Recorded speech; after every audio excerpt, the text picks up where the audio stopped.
Welcome to the Craft Life, episode 9.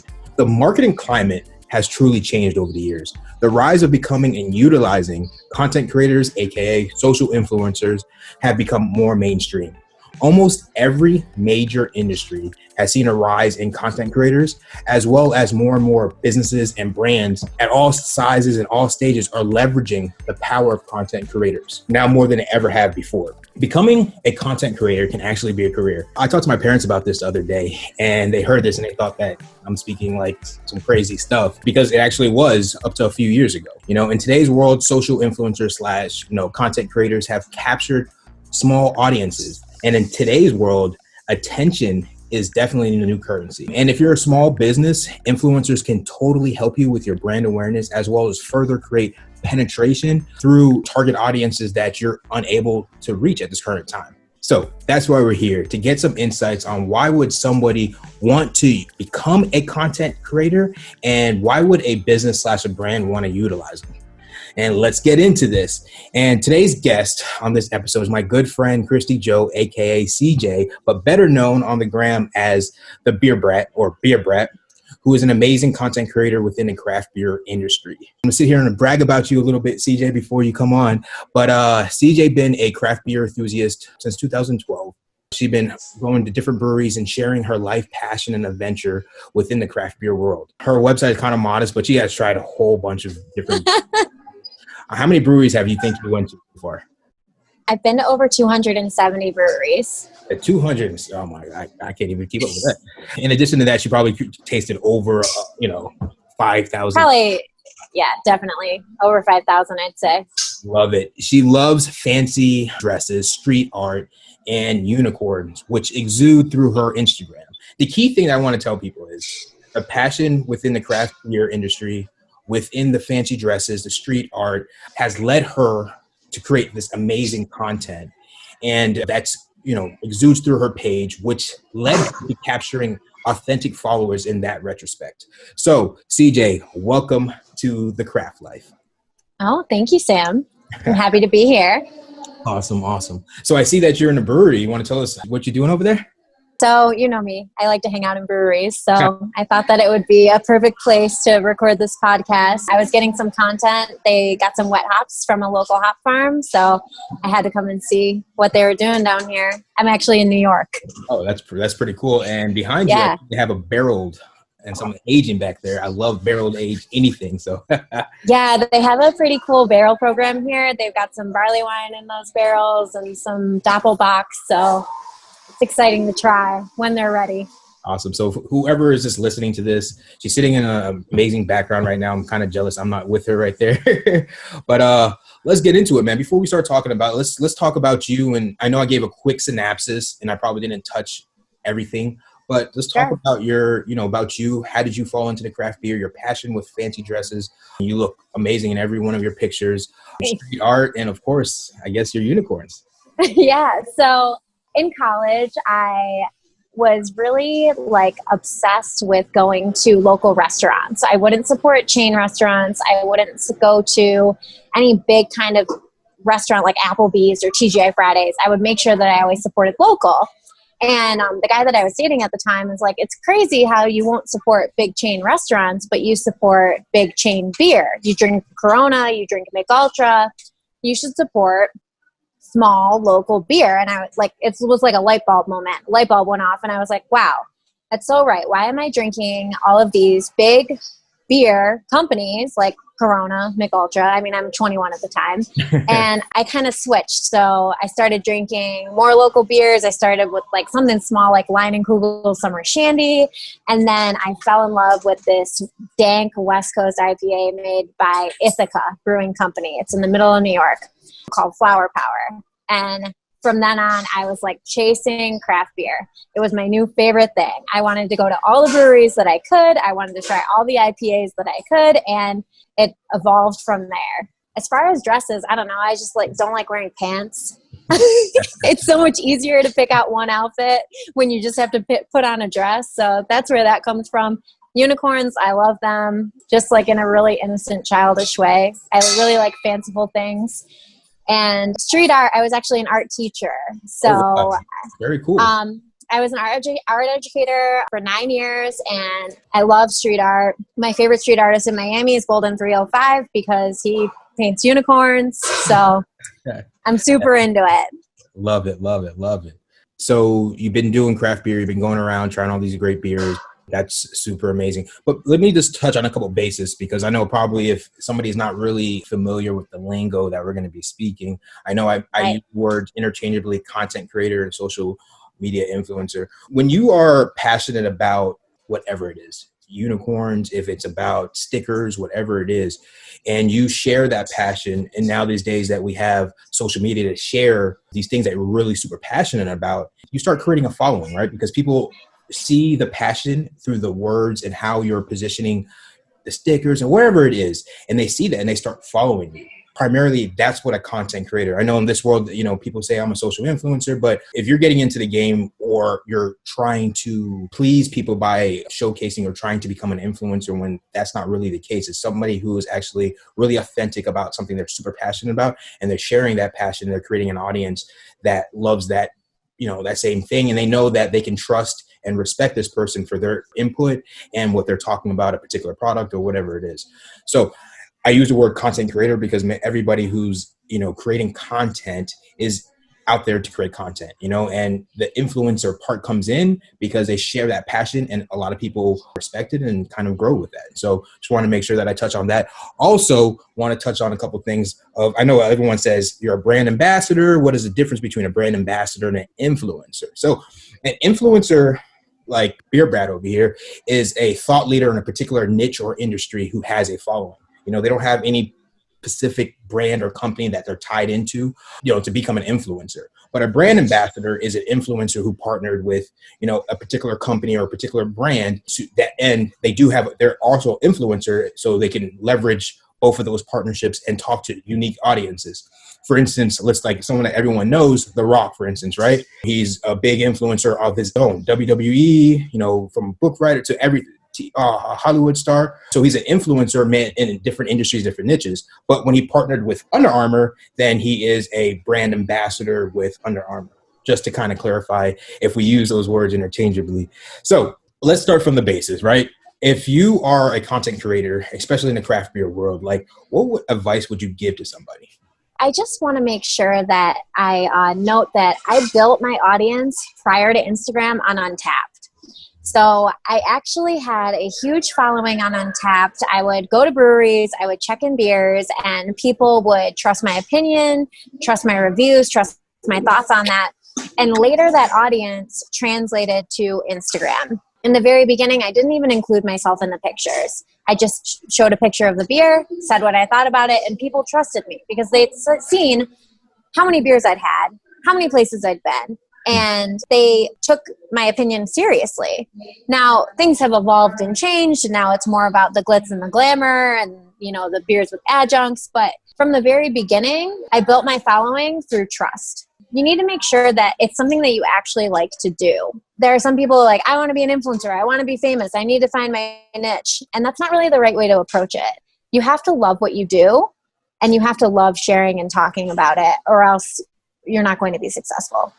That's great advice. I mean, that's what I kind of talked about and I didn't even know about the Untapped thing. That's so bravo to you. It's like, you started off on a platform that basically nobody knew who you physically were, but they knew the name. And through giving good reviews and all these different beers, you kind of created that trust. Like, and someone tried it and was like, yeah, I agree with what she said, and that's great. Like a lot of reviews right now, like if you go and you see somebody constantly in there, like, all right, I trust that person. For instance, I'm doing a lot of work to my house, right? And there's this one person who I guess done a lot of flips or whatever, and they're always on Google typing in the reviews. So if that person used them and he's like really good on being particular on his reviews, I use that same person. And I actually got my contract and I said, hey, the reason why I used you is because this person, it's like, oh man, he's great, whatever. So, but people love and trust people they can relate to and are honestly giving their honest feedback and are passionate about that. So that's awesome.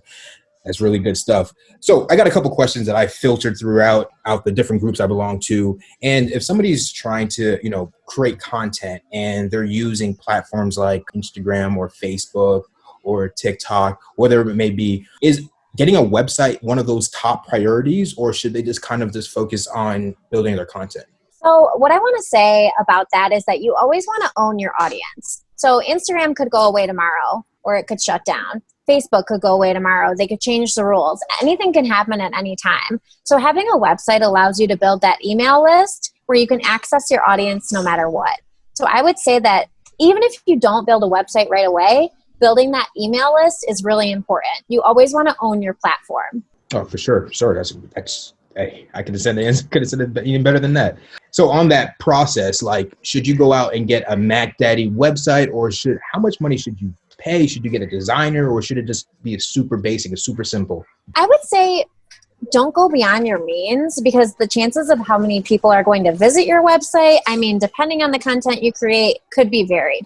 So I wouldn't go out and break the bank and get a website right away, and just kind of build it as you go. I mean, they say a little bit done is better than not done at all. So that's kind of how the philosophy I've been living with my website. It's not perfect. I do have some professional photos on there. I do try to create content that people will take value out of, but I don't think that it's as important to spend a whole ton of money on graphic design until you're ready. I think connecting and building and relating to your audience is more important. More important. And I support that 100%. I mean, and especially if you want to start in really cheap and not trying to make this crazy, they have Squarespace, they have all these website builder tools that are just templated in play. You can literally just switch out pictures and just type in your own words, and you have a running Absolutely. website. So yeah, one of those things that people should just check into. So if somebody has their own company and they realize that they want to leverage they're known, but they're not known just to their local crowd, and they want to create a personal brand and kind of get that influencer thing,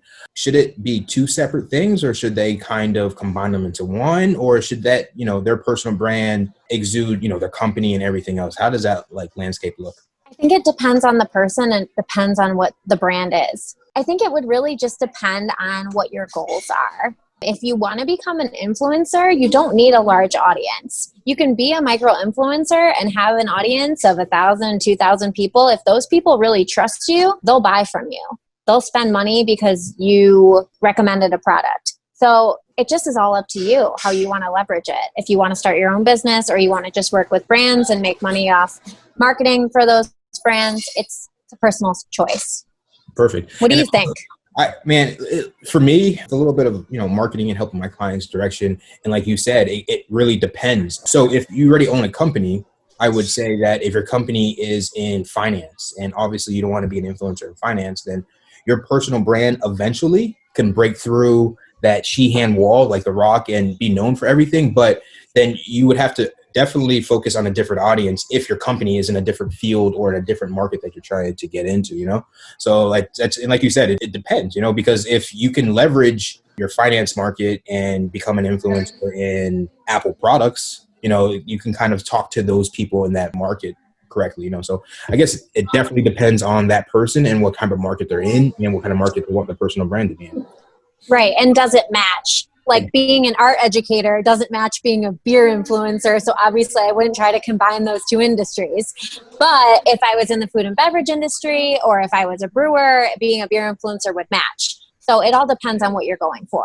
Absolutely. And a great thing that you brought up too, when you talked about your website, about professional photography and video of yourself, how important is that? And should someone worry, I want to start creating really great content, but I don't have a videographer, and anytime I try to do videos, they come out botched up and look ugly, or anytime I take a picture, it looks blurry. How do I navigate that? I mean, up until December, I had an iPhone 7, and I just bought a $30 ring light off Amazon, and I was trying to go with that. I mean, now I've upgraded a little bit. I've got the iPhone 11, and it does more things than a lot of professional cameras will do. But I would say find yourself a photographer that you like. Invest in it and see how it goes, and I think you'd be surprised at how much better the quality of the content is. I try to mix it up. I use a little bit of professional photography and a little bit of iPhone photography, and I think that's okay. But I think once you get to a certain point, especially if you're taking pictures for a website, you're going to want some professional photos and that professional eye on there. All right, perfect. Now, when it comes into, I seen a couple months ago, I'm not sure, that you came out with, was it coasters or stickers? I have both. Both. Okay. And that's really cool. So like in the journey of creating your, your own identity, personal brand slash kind of being a content creator, at what point do you feel that you should start releasing kind of branded content like products? I say whenever you want, whenever you're ready. I mean, I think I had a logo at 3,000 followers, and it just helped people recognize who I was and what I was going for. Yeah, I went with a local graphic designer. I worked with him to design a logo. I still use it, but he developed it for me when I had 3,000 followers, just because I wanted a recognizable brand. And you can go on Sticker Mule and you can get your own branded things for fairly reasonable. And people, if they like you, they want that. For sure. So I would recommend it, especially if you're a thought leader or an influencer in your niche. Absolutely. So the next question, the biggest question, the vanity questions, right? So how important is it to get followers? And do you try to get followers on all the platforms that you're on, or you just kind of niche into one platform that's your baby?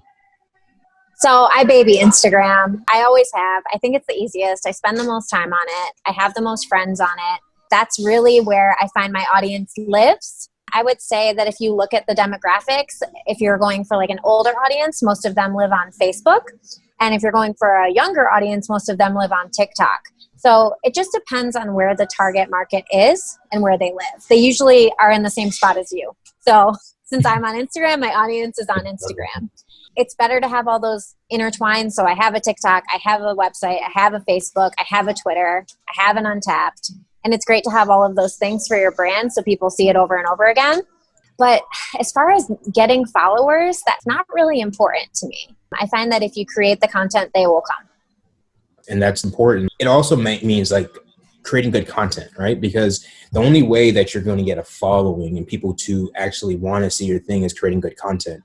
And that starts with that whole thing, the trust and building that relationship and actually posting something that people read and say like, I vibe with that. Cool. I want to know more about this person and want to see this person. Right.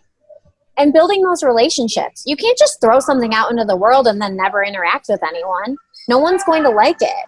So, I mean, I form big groups. I have like a group of girls and we're the badass beer goddesses. And we have a group chat and we support each other and we're always chatting about different things, mostly beer and boys and whatever. But to have those people who you really feel like are your friends, I think will help you to create a more authentic presence. Yeah, definitely. And you mentioned micro influencers. And for people who don't know what that is, I'm going to kind of like segue into that a little bit and just talk about that.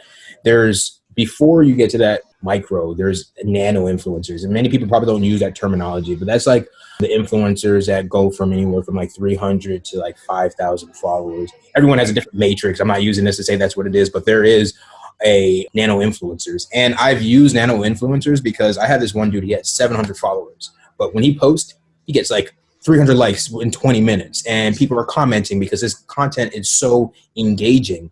Obviously, it's a little bit on the political side. So whenever I use him for a certain company, I have to kind of position him correctly because, it's on the political side. But the thing is, he has an engaged audience. So if he was talking about a product or sending somebody somewhere or just talking about a different brand or anything like that or a company, his audience is going to be like, yes, no, and comments. He gets like, and I'm not going to market him today, but he gets like a bunch of comments on his things. And it's crazy. Within like 20 minutes, I'm like, bro, you only have 700. Right. Like, yeah, but my following is engaged. When I put something out there, is like they want to talk about it. They want to gossip about it. They want to share it to their story. They want to do a whole bunch of things. So nano influencers are powerful in local markets because they're tapped into an audience that's so niche and they can get their message out to people who really, really relate to them. And then there's like where all the rave is the micro influencers, where you fall into is like you guys created this audience from just passion and love. And you got these big, good audiences where, if I started my own brewery, I would definitely want you to tap in because I love your audience. And sometimes we use people like you because your audience is kind of that parallel audience of something I probably can't tap into. normally using my own personal brand or my company's brand. So using someone like you can tap into an audience of people that I have never even, couldn't ever hit that ceiling with. So, and then after that is the big boys who are the macro, which is 100K plus people. And those are kind of moving into your celebrity type status. And then you have your commercial and shout out pages, and they all kind of interwork. We all seen the shout out pages who feature, and you've been on a bunch of features on these different shout out pages and stuff like that. And they do really well because those pages also bring insight to people that you won't normally follow that create a lot of value for you. And there's a lot of people that I follow in the beer world that I would never have followed if it wasn't for these shout out pages to recognize who they were and see the kind of content they create. So kind of all this works together. But yeah, so, I dived into that. I kind of talked about that a little bit. Why would a business want to work with a content creator? Like I said before, your audience trusts you. So if a business approaches me to work with me, I try to make sure I vet that business. It can't just be somebody who's paying me to promote their product. It has to be a product that I actually believe in and like, because I'm not going to steer my audience in the wrong direction. Mm-hmm. Because of that, my audience takes my opinion seriously. They know that I'm not just going to post a beer because somebody sent it to me or gave it to me or paid me to post it if it's not actually good. That's very So I think that trust factor is huge. So companies do want to work with people who have influence because they might be wanting to get their brand into a different market. For example, there's a brewery here in Buffalo who expanded to the Florida market.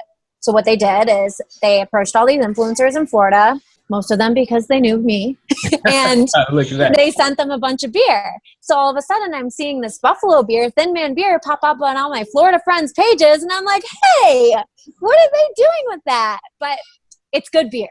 So they posted about it. And now there's this hype around Thin Man beer in Florida that would have never been there if they didn't send it to these influencers. Well, no. They had to send it to like my friends, like Thirsty Samurai Piggy, Little Mari, the Brew Mama, Hot Mama, things like that really helps get the word out so that the people who listen to our recommendations know what to look for in the stores. Absolutely. And that's really important. I mean, to sum this whole segment up is to kind of give people a little input on why would you become this? And it comes from a place of passion and love. And then it leads into, your passion and love. You find people who find value in that passion and love, and they want to be a part of that. And they also, you find value in what they comment to you or say to you or their opinions and stuff like that. And it's like creating that relationship. And through the relationship that you created, companies could rely on you to say, hey, listen, I have zero penetration in the Florida market. I need your help. And you're able to say, all right, check this out. I have good friends. If they know I recommend you, they're definitely going to go ahead and at least try it. And if they like it, they'll go ahead and put the name out there. And if they have a good quality, that relationship that you built is golden. So that's amazing. Absolutely. So I just want to leave this out. I mean, we spoke a little bit about why would somebody want to become an influencer, and that's basically sharing your passion. I don't like to use the word influencer. I like to use the word content creator. I agree. And yeah, definitely. But, for me, if you're a business, and I deal with businesses all the time, and when they ask to choose influencers, I first tell them, the first thing you want to do is know what you hope to accomplish, right? If you want to increase your brand awareness, your brand reach, improve your social media presence, increase sales, promote new products, then you want to find out what type of influencers you're willing to work with. We talked about the nano influencers, the micro influencers, the mega influencers, the big guys in the house, and then celebrities. Then you want to kind of tailor that to find out what your budget is for your influencer campaign, because it's nice to know when you're working with an influencer to be like, hey, listen, I have this much money. What can we do as we work together to kind of create whatever my goal is? So, and then, the great thing about this, and I tell a lot of people, is let the influencers you're working with, the content creators you work with, let them take over on their creative control. Let them do what they do the best, and create content that's their brand identity. If they create something that's kind of inbound to your brand and not organic to their audience and how the audience used to see it, then the audience is going to be like, hey, this is not the same type of content this person is creating. So it kind of comes off as being salesy versus being unique. And like you said, you vet everybody that you work with. You kind of say, hey, listen, I'm tasting your beer. I'm not going to say I'm 100% going to feature it. If I like it, I'm down to showcase it. But if I don't, you have to realize that I'm not going to send something out there and say something if I personally can't vouch for it. So that's pretty much What I got to say Yeah, about that. that's true. You hit the nail on the head. Absolutely. You got to let your audience trust you, and you can't do that if you're given poor recommendations. I would never send somebody to a restaurant I didn't like the food at. I would never send somebody to a brewery I didn't like the beer at. Wouldn't matter how much I was getting paid. Absolutely, absolutely. So listen, CJ, been an amazing talk. CJ is an amazing human being. I've been following her on her journey. Super cool. Very good to watch. If you're on Instagram, like I said, definitely check her out. Her handle is beer, BEER .BRAT. Definitely follow her. Give her a follow. Watch her amazing journey. Is there any other way people can connect with you? You can find me on Untapped at beer_brat. You can find me at drinklikeabrat.com. And you can find me on Twitter at beer_brat. So any way you want to reach me, search the beer brat. If you have any questions, definitely reach out to me about personal branding, influencers, and also you can also find CJ on social media and reach out to her if any questions that you guys may have. And that's a wrap of episode 9. Thank you so much for rocking with me. And that's it. All right. That was so fun. Thanks so much for having me on. Absolutely.